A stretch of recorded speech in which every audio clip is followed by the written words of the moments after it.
Hey yo, what's goody y'all? It's 10-5 Plays, back with the last of the big three. The Legend of Zelda, Tears of the Kingdom for Nintendo Switch. Between the accounts I have on my system, I've played 299 hours of Tears of the Kingdom, which is not only my most played Nintendo Switch game, but my most played game period for 2023. So let's jump into it.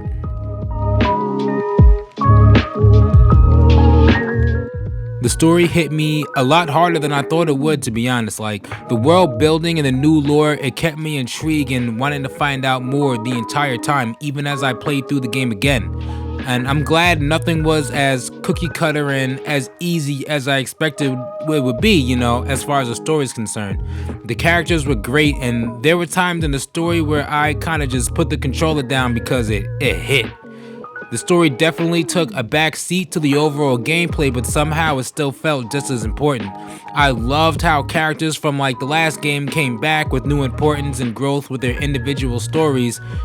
You know, and their individual stories really had me invested, even in the smaller aspects that didn't really have much to do with the larger series of events at play.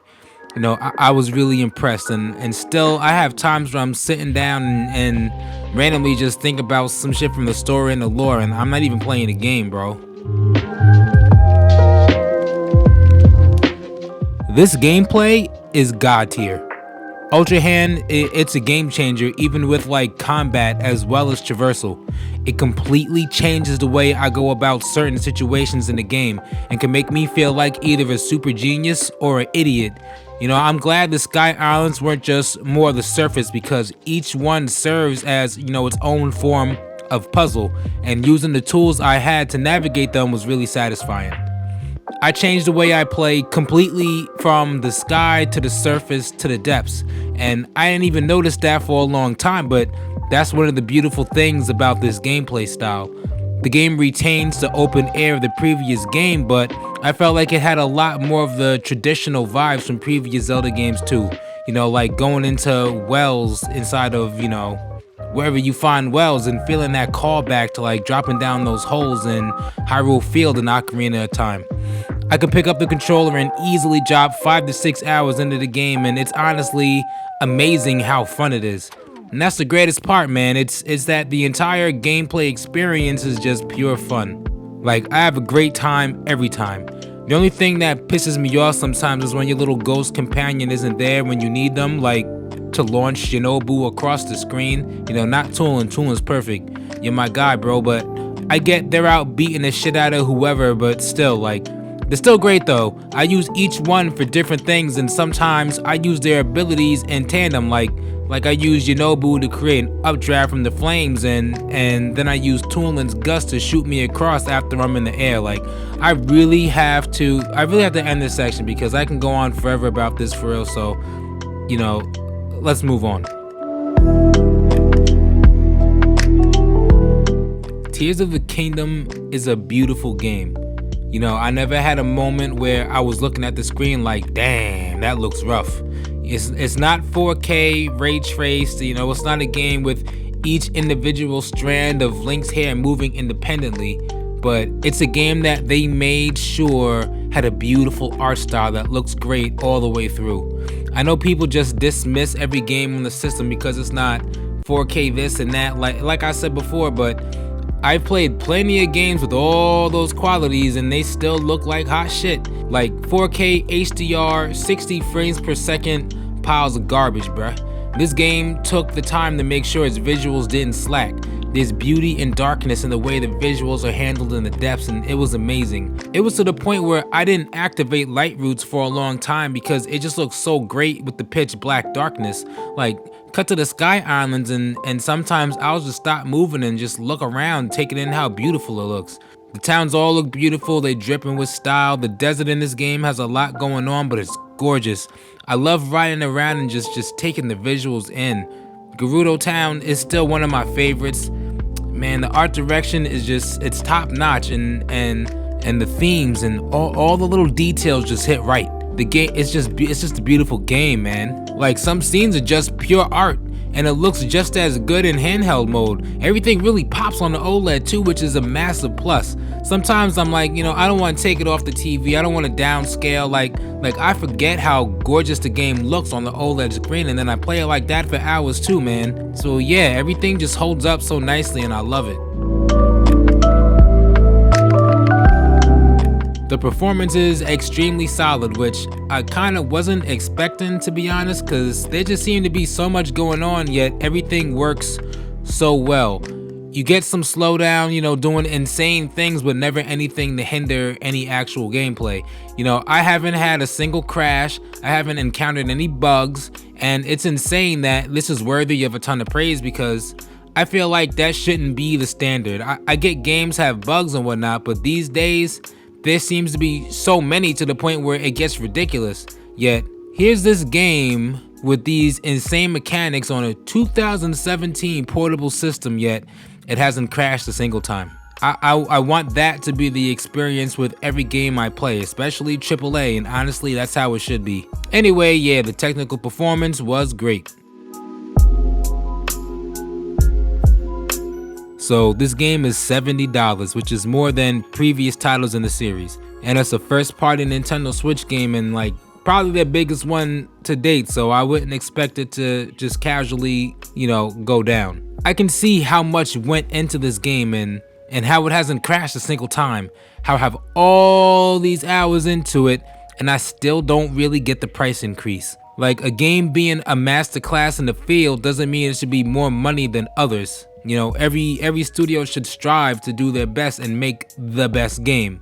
You should always shoot for the stars, for real. And if every AAA game was priced like this, okay, I get it. I know a lot are, but let's stick to Nintendo here. When you say this game is so ambitious, we had to charge more at a time where everyone else is charging more. It's kind of a wild reasoning. Like, just say the games in the market is $70 and so is this and the rest of our first party AAA lineup.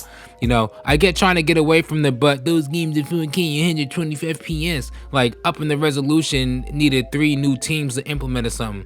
Okay, maybe they had the best response that they could have, so they would avoid that, but I do think the game was worth the $70. But do I think the game was worth the $70 I paid for it? Absolutely. It was worth every penny. There are games where, the experience, won't be worth the price, and I skip those until they're on sale. A super sale. This ain't one of those games. If $70 is the high tier of games in the market, then this deserves to be up there for real. I can't talk about audio without saying how great Ganondorf sounds first. I was skeptical about the voice acting at first, but the first game sold me for the most part. This one was even better. The remix music, gives this sense of a sad nostalgia from the last game in a good way. I'm always impressed at how well the sound design works with the overall world design and all the things you can do in the world. Whenever that saxophone hits, man, I gotta stop and let it play for real. Like, all the individual themes of importance, they all hit when they need to. Like, it helps you feel like you're on this grand adventure. And when it's time to just explore, the beautiful scenery, the music reflects that. There's always a part of me that misses that overworld theme from, let's say, Twilight Princess, but that's for that game. And I never go into a new game saying, well, an older game was like this, so the newer one, it's ass for not doing it the same way, because that's clown behavior. Like, I'm judging this game off of itself, and the way the music and audio is utilized is perfect for this game. It definitely has those individual tracks that I love. Like, I got a whole playlist with just music from this game on it. I say all this to say the music isn't slacking at all. The controls are solid, man. From everything you can do, it seems like a lot at first, but everything feels so comfortable, and there isn't really any confusion when you're trying to do things. I'll always appreciate the gyro aiming too. Like, the gyro in this game deserves praise as far as the controls go, because they were implemented perfectly. But yeah, the controls were solid, thankfully. Not much to say. Being as open-aired as this game is, replayability is an easy yes. You can go about things in so many different ways, and with Ultra Hand, your playstyle can be different each time you play through. The game's so big, you almost feel kind of shook starting a new game, but it was honestly refreshing. I'm playing through the game again right now, and I'm going about everything so much, so much differently than I did the first time. And it just keeps it fun and fresh, man. From combat to getting around, I've changed everything, and that's what I love about playing this game again. The game is pure fun to play. It can get difficult without being frustrating. Like, it doesn't have those technical issues that hold so many games back these days. It's a solid, fun experience, start to finish.